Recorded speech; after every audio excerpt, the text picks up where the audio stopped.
Hi, I'm CCP Commander Wayne. I am the Community Manager for Dust 514. I'm here outside of our Shanghai office where the majority of our development team is located. I'm also here to introduce you to our lead vehicle designer, CCP Blam, who is going to take you on an insider's look at vehicles right now in a closed beta.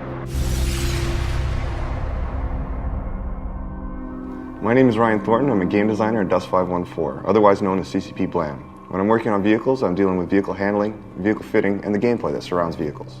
So Dust 514 is a game of planetary warfare.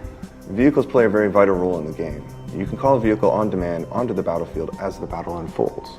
These vehicles are yours. You've called them in with your money, your blood, your resources. And they're fitted out with your customizations and your weaponry.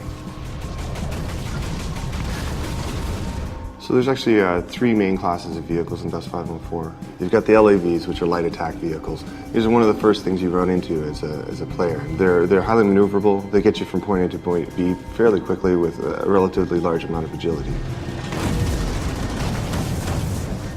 The second class of vehicle is the HAV. It's a heavy attack vehicle. And they're much like tanks. They take a lot of damage and they also deal quite a large amount of damage as well. They're good at penetrating heavily guarded areas on the map, but they still kind of require support from infantry and other units as well on the battlefield. The last class of vehicle in Dust is the dropship. And dropships are a bit like modern-day choppers. They're highly maneuverable as well. They get you across the map fairly easily if you're delivering troops, or perhaps you might want to fit out your dropship with extra weaponry to lay down fire from an aerial perspective.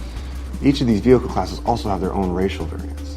If you look at the Galante, they specialize in more blaster technology, they're a bit more focused on armor protection, and they're a bit more mobile, a bit more agile.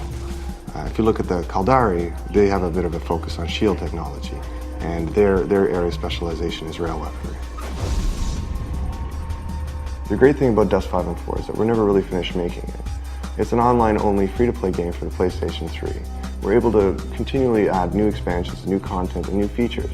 Part of this is getting feedback from our players to figure out what ways can we support them, what other things do they need that we can give them to enhance their experience. So we're looking at adding other things like new vehicle variants, new vehicle classes, as well as even mechs in the future.